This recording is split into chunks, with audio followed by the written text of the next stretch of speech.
This is sad because it reminds me of the last few days when my granny was alive, and she didn't die of cancer or anything, but she was locked away in like a hospital for the last few months of her life, and she didn't really recognize anybody anymore. She was super like aware of everything. Oh God, sorry, that's going to sound terrible.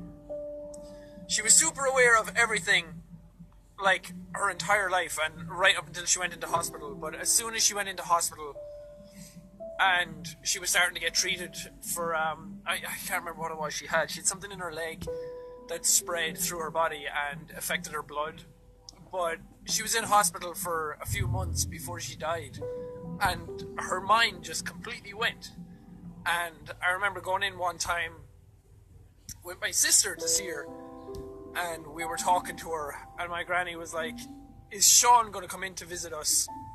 I was sitting right next to her, and she didn't know who I was. That was really sad. Again, she didn't die of cancer or anything, it's just reminded me of it. And I need to move on, or I won't be able to move on. I could see on their faces that they really wanted to say stuff to me.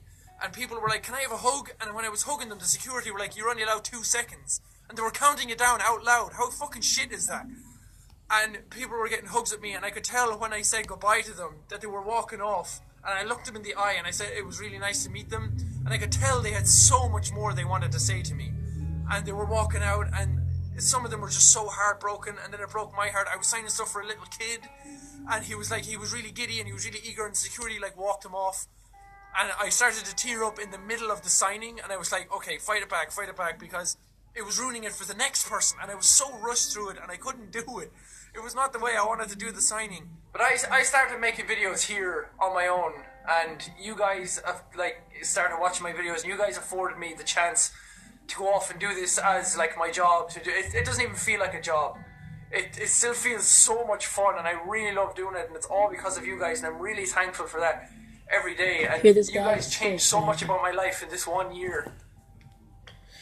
The character you got in the bad end was inspired by what I saw in a lot of messages of the fans who are in this game, and by people I see in the comments of not only your videos, but on Tumblr, Twitter, DeviantArt, Facebook.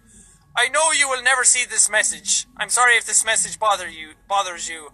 Some people feel like they do not contribute at all to any community, or they are insignificant to the YouTuber, and B, the fan base, because they never made it into a vlog, or never got to talk to you, their inspirations face to face.